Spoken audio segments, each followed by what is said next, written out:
Assalamualaikum warahmatullahi wabarakatuh. Perkenalkan, nama saya Naswilanda Putri Aditya. Nomornya 241F10049 semester 2 Universitas PGRI Algopuro Jember.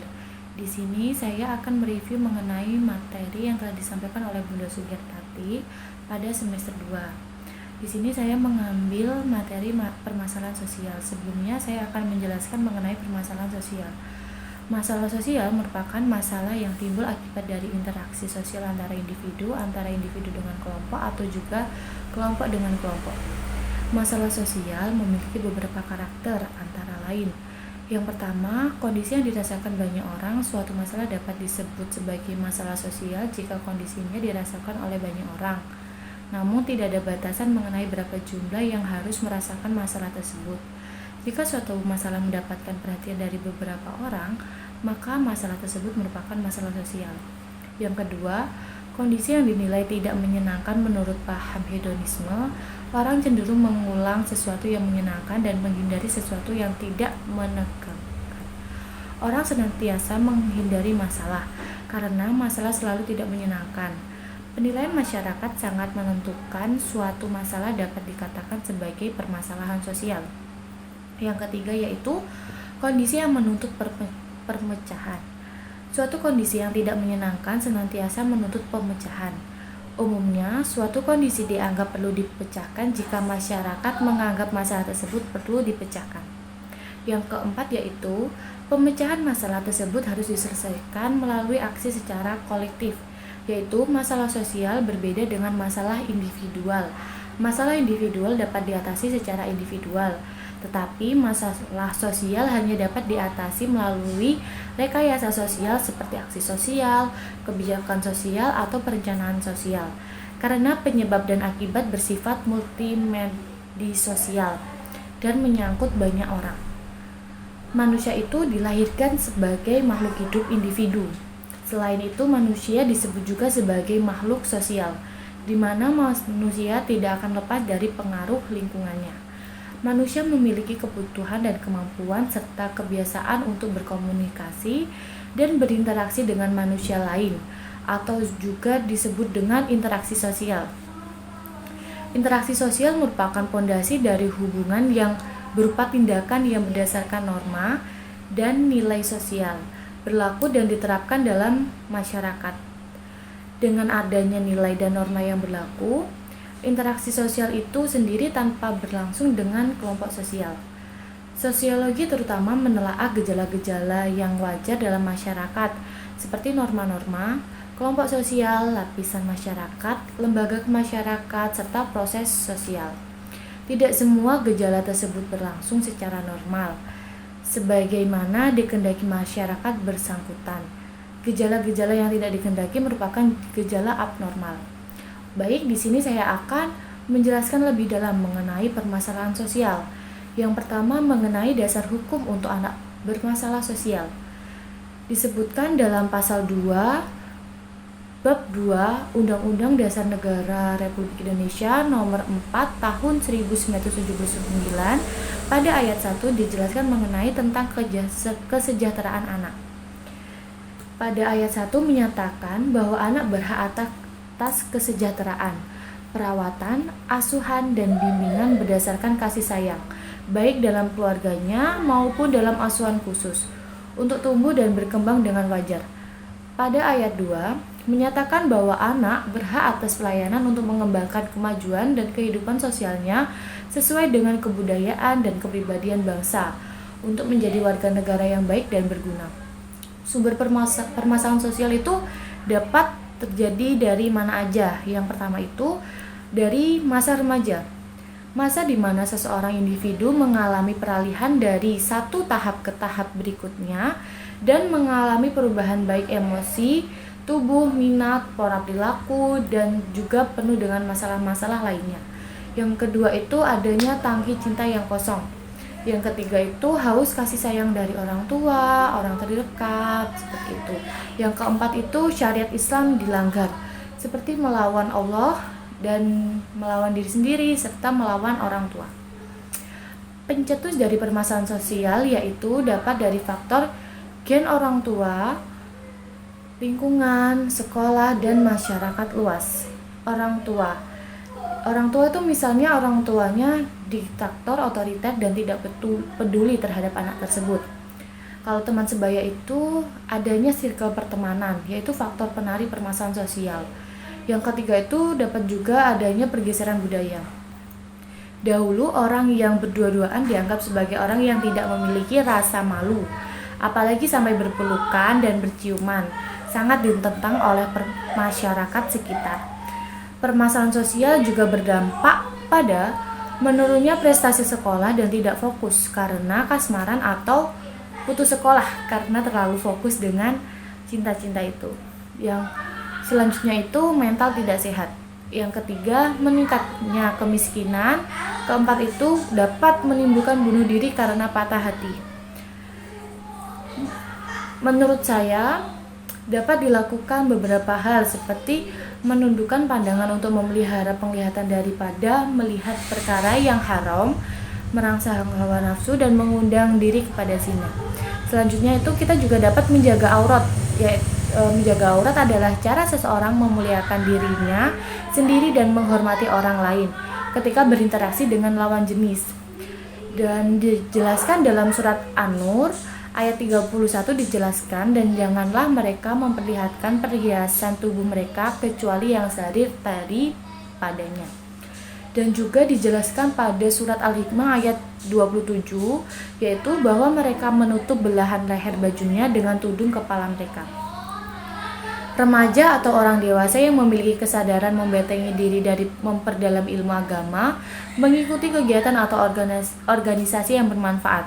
Selanjutnya itu juga orang tua juga dapat memberi nasihat dan meluangkan sedikit waktunya untuk mendampingi dan mengontrol anak serta memperhatikan anak.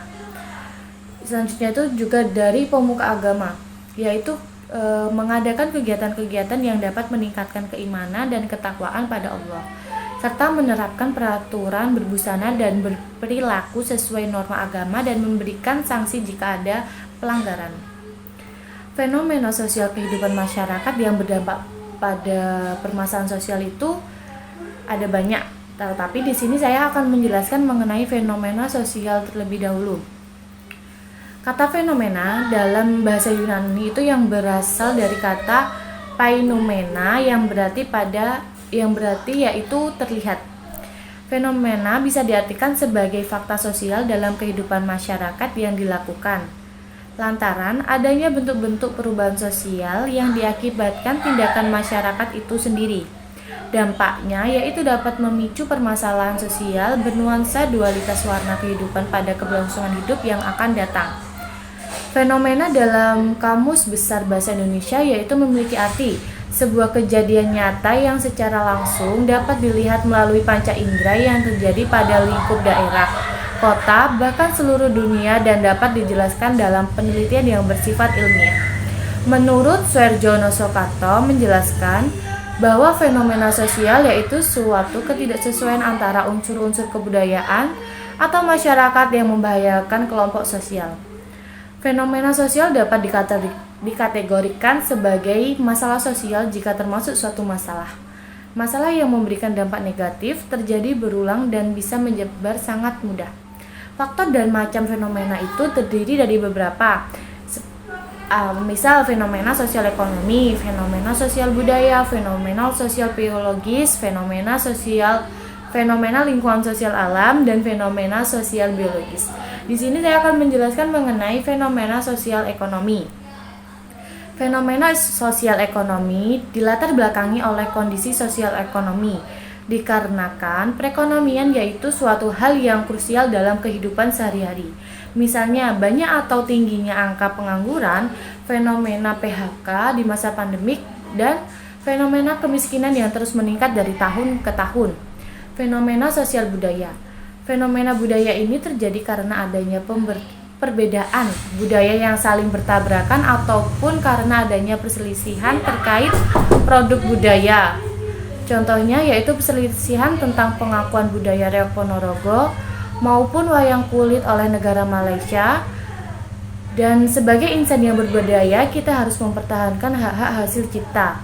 Karya kita jangan sampai diklaim sebagai produk orang lain. Demikian juga dengan pemerintah yang mengadakan perlawanan sehingga dimenangkan oleh Indonesia, dan UNICEF pengukuhan bahwa reog yaitu budaya milik bangsa Indonesia. Selanjutnya yaitu fenomena sosial psikologis. Terjadi masalah psikologi atau kesehatan mental dari anggota masyarakat. Saat seseorang mengalami gangguan kejiwaan, maka akan berpotensi menyebabkan masalah sosial. Dimana ketika masalah sosial ini terbentuk, maka akan menimbulkan masalah sosial yang kemudian menyebabkan gangguan kejiwaan bagi orang lain, yang pada akhirnya akan memunculkan fenomena yang berulang dan berdampak semakin luas. Banyak ibu-ibu yang memiliki kesegaran pagi dengan berbelanja sayur mayur di pagi hari, di mana di supermarket tersebut banyak terdapat sayur mayur ataupun ikan yang masih segar, bukan dilempari pendingin. Hal itu ibu-ibu lakukan hanya untuk mengejar sesuatu yang bernama kesegaran pagi. Begitu juga yang dilakukan oleh semua manusia untuk mendapatkan kesegaran pagi bagi tubuh, perasaan, pikiran, dan jiwa. Memerlukan makanan dan beristirahat untuk menggantikan sel-sel tubuh yang bagus. Bahkan, ampas makanan yang tersimpan dalam tubuh akan dibuang dengan penuh kelegaan di pagi hari, dan tidak ada satupun manusia yang menyesal karena kehilangan kotoran tubuh. Karena semua kita akan merasakan dampak rasa ketidaknyamanan yang terjadi pada tubuh saat kotoran-kotoran tersebut masih melekat pada tubuh kita. Namun, lain halnya dengan kotoran pikiran, masih banyak manusia yang masih enggan untuk melepaskan kotoran pikiran tersebut. Bahkan manusia rela dan puas menyimpan kotoran tersebut berhari-hari, berminggu-minggu, hingga berbulan-bulan, hingga juga bertahun-tahun. Bahkan gemar membagi pikiran kotoran tersebut pada orang lain untuk mencari pembenaran dan dukungan.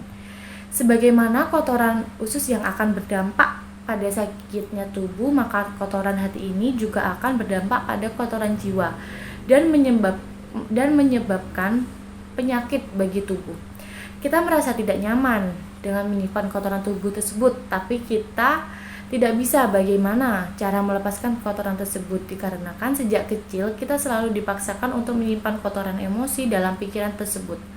Akibat ketakutan jika kotoran emosi tersebut disalurkan, akhirnya kita menjadi seseorang yang kontripasi atau sembilit pikiran, di mana kemarahan dibiarkan menjadi dendam, ketakutan dibiarkan menjadi kecemasan, rasa malu dikubur menjadi rasa rendah diri, rasa kecewa dikubur menjadi rasa putus asa. Sejak kecil kita tidak dilatih untuk mengubah hal negatif menjadi hal positif. Menurut saya, dari permasalahan-permasalahan yang di atas itu sebaiknya orang tua memahat sejak anak masih kecil untuk mengubah amarah menjadi nasihat, ketakutan menjadi kedisiplinan, kebencian menjadi ketegaran. Maka pikiran negatif akan mudah berlalu dari ingatan bawah sadar. Jika tidak, maka ketika anak dewasa kita tidak terlatih untuk bertindak yang benar.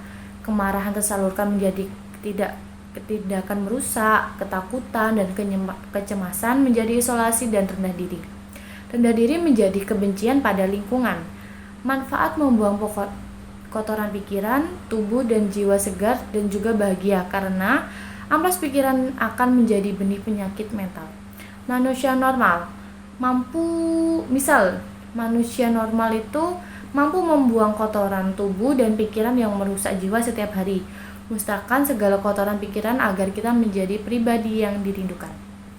Selanjutnya, saya akan membahas mengenai fenomena lingkungan alam. Fenomena lingkungan sosial alam. Fenomena sosial lingkungan alam yaitu fenomena atau masalah sosial yang diakibatkan oleh kondisi alam atau sebuah peristiwa alam. Fenomena ini sulit untuk dihindari karena memang kejadian alam tidak bisa dicegah.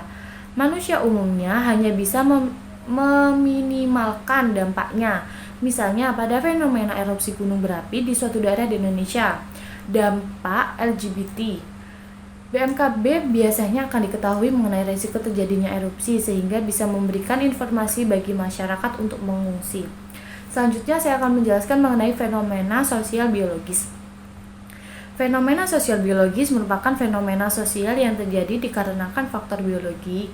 Misalnya fenomena tentang penyakit menular kayak TBC, HIV, AIDS, termasuk pandemi COVID-19.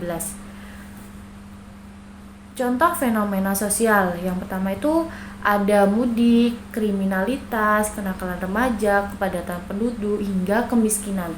Di sini saya akan membahas mengenai mudik. Aktivitas mudik menjelang dan sesudah Hari Raya Idul Fitri merupakan fenomena sosial dan berdampak pada permasalahan sosial dikarenakan melibatkan banyak orang. Selanjutnya yaitu kriminalitas.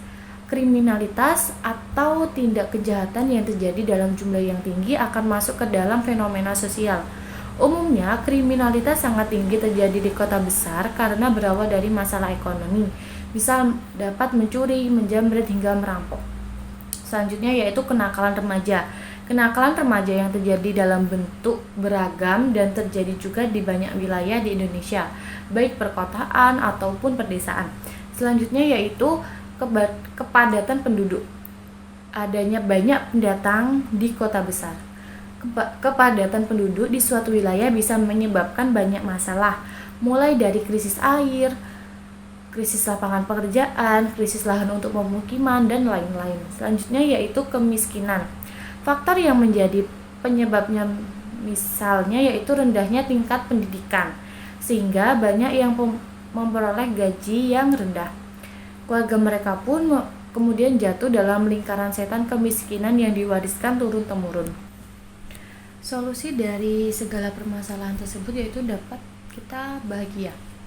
Menurut Syekh Yusuf Al-Khodhawi, kebahagiaan sejati tidak terletak pada kekayaan, status sosial, atau kenikmatan duniawi semata, melainkan merupakan hasil dari kedekatan dengan Allah, kepatuhan pada aturan agama Islam, serta keseimbangan antara dunia dan akhirat.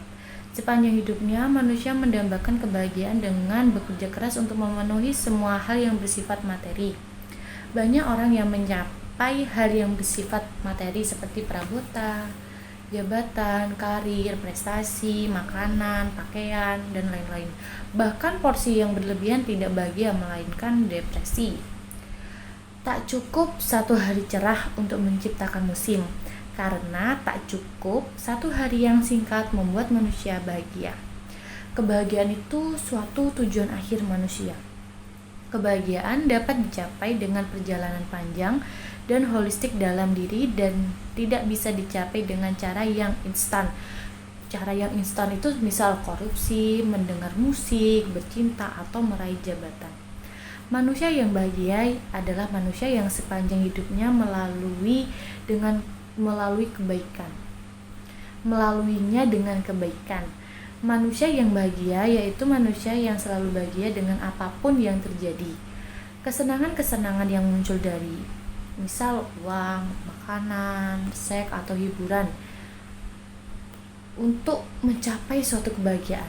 Rasa senang itu bukan kebahagiaan karena bersifat sementara dan tidak bersifat autentik.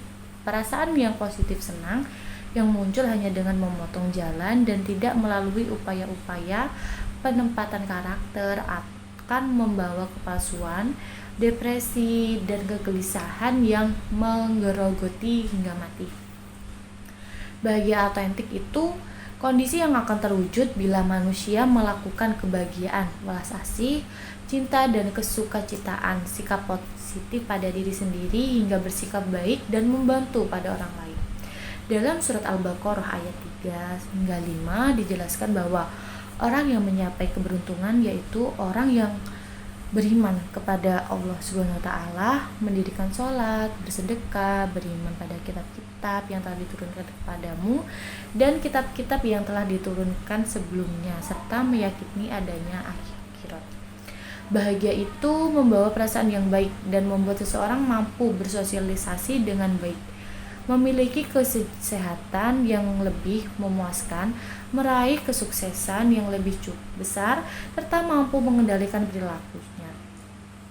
Kebahagiaan memunculkan kreativitas ide-ide baru dan kemampuan berpikir yang mendalam, mampu bekerja, multitasking, dan dapat membuatnya mampu bertahan dalam melakukan pekerjaan-pekerjaan yang sebenarnya tidak membuatnya senang.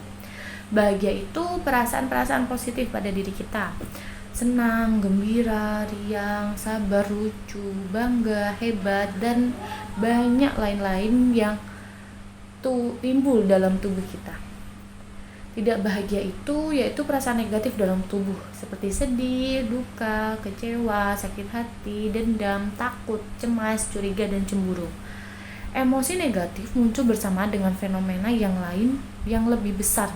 Misal, sedih dan depresi dampaknya memutuskan hubungan dengan dunia luar, bahkan keinginan untuk bunuh diri.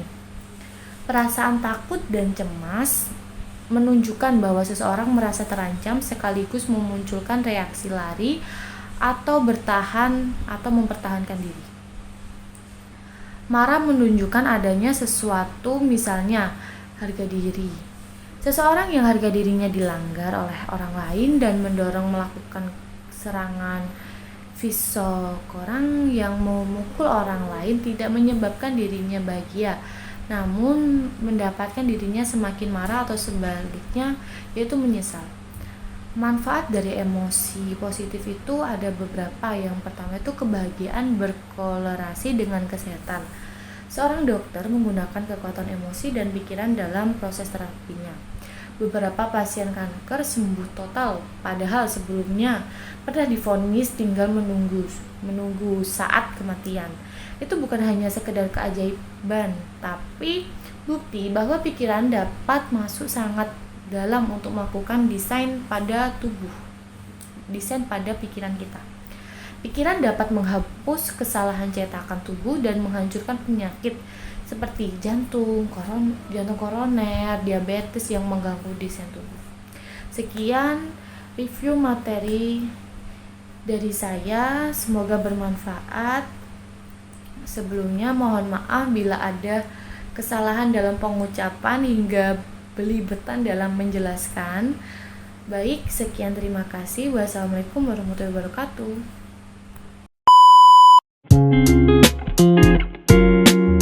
A few moments later. Aku bingung, kowe bingung, kabeh bingung, jadi suwung telah garing rasane kaya lagi ditulus. Resleting sapi pitu rasane malah deger. Lah kok kanca teko malah disogok eksimer.